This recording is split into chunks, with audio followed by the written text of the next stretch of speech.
Chapter 34. Late that evening, after writing this letter, Olin went to his host's hut. The old woman was sitting on a bench behind the oven, unwinding cocoons. Mayanka, with her head uncovered, sat sewing by the light of a candle. On seeing Olin, she jumped up, took her kerchief, and stepped to the oven. "Mayanka, dear," said her mother, "won't you sit here with me a bit?" "No, I'm bareheaded," she replied, and sprang up on the oven.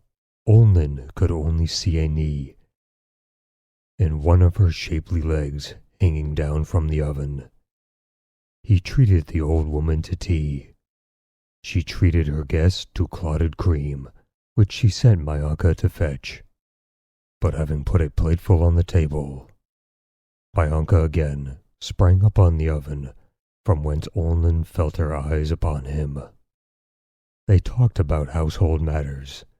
Granny Utka became animated and went into raptures of hospitality. She brought Olin preserved grapes, and a grape tart, and some of her best wine, and presented him to eat and drink with the rough yet proud hospitality of country folk, only found among those who produced their bread by the labor of their own hands. The old woman, who had at first struck Olin so much by her rudeness, now often touched him by her simple tenderness towards her daughter. "Yes, we need not offend the Lord by grumbling. We have enough of everything, thank God. We have pressed sufficient shakir, and have preserved, and shall sell 3 or 4 barrels of grapes, and have enough left to drink. Don't be in a hurry to leave us. We will make merry together at the wedding." "And when is the wedding to be?" asked Olin, feeling his blood suddenly rush to his face, while his heart beat irregularly and painfully. He heard a movement on the oven, and the sounds of seeds being cracked. "Well, you know, it ought to be next week." "We are quite ready," replied the old woman, as simply and quietly as though Olin did not exist. "I have prepared and have procured everything for Mayanka. We will give her away properly. There is only one thing not quite right. Our Lukashka has been running rather wild. He has been too much on the spree. He's up to tricks. The other day, a Cossack came here from his company and said he had been to Nogay. He must mind he does not get caught," said Olin. "Yes, that's what I tell him.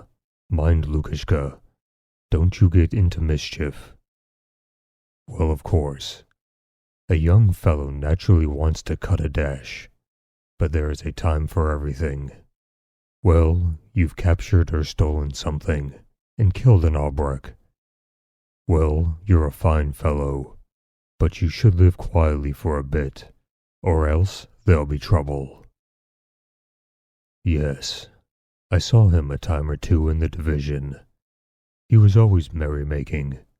He's sold another horse," said Olin, and glanced towards the oven.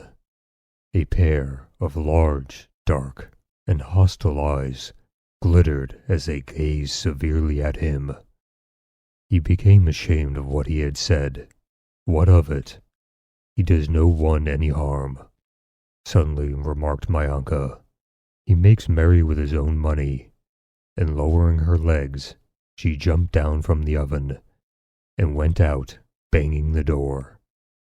Olin followed her with his eyes, as long as she was in the hut, and then looked at the door and waited, understanding nothing of what Granny Utka was telling him. A few minutes later, some visitors arrived. An old man, Granny Utka's brother, with Daddy Eroshka, and following them came Mayanka and Udstenska. "Good evening," squeaked Utstenska. Still on holiday? She added, turning to Olnin. Yes, still on holiday, he replied, and felt, he did not know why, ashamed and ill at ease. He wished to go away, but could not. It also seemed to him impossible to remain silent. The old man helped him by asking for a drink, and they had a drink. Olnin drank with Eroshka, with the other Cossack, and again with Eroshka. And the more he drank, the heavier was his heart. But the two old men grew merry. The girls climbed onto the oven, where they sat whispering and looking at the men, who drank till it was late. Olnin did not talk, but drank more than the others. The Cossacks were shouting. The old woman would not let them have any more shakir, and at last turned them out. The girls laughed at Daddy Eroshka, and it was past 10 when they all went out onto the porch. The old men invited themselves to finish their merrymaking at Olnin's. Utstenska ran off home, and Eroshka led the old Cossack to Vanusha. The old woman went out to tidy up the shed. My uncle remained alone in the hut. Olnin felt fresh and joyous, as if he had only just woke up. He noticed everything, and having let the old men pass ahead, he turned back to the hut, where my uncle was preparing for bed. He went up to her, and wished to say something, but his voice broke. She moved away from him, sat down cross-legged on her bed in the corner, and looked at him silently, with wild and frightened eyes. She was evidently afraid of him. Olnin felt this. He felt sorry and ashamed of himself, and at the same time proud and pleased that he aroused even that feeling in her. "Myanka," he said, "will you never take pity on me?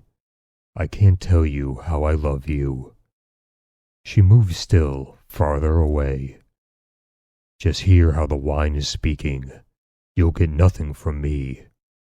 "No, it's not the wine. Don't marry Lukashka. I will marry you." "What am I saying?" he thought, as he uttered those words. "Shall I be able to say the same tomorrow? Yes, I shall. I'm sure I shall. And I will repeat them now," he replied in an inner voice. "Will you marry me?" She looked at him seriously, and her fear seems to have passed. "Myanka, I shall go out of my mind. I am not myself. I will do whatever you command." And madly tender words came from his lips of their own accord. "Now then, what are you driveling about?" she interrupted, suddenly seizing the arm he was stretching towards her. She did not push away his arm, but pressed it firmly with her strong, hard fingers. "Gentlemen marry Cossack girls? Go away." "But will you? Everything? And what shall we do with Lukashka?" she said, laughing. He snatched away the arm she was holding, and firmly embraced her young body. But she sprang away, like a fawn, and ran barefoot onto the porch. Olnin came to his senses, and was terrified at himself. He again felt himself inexpressibly vile compared to her, yet not repenting for an instant what he had said. He went home, and without even glancing at the old men who were drinking in his room, he lay down and fell asleep more soundly than he had done for a long time.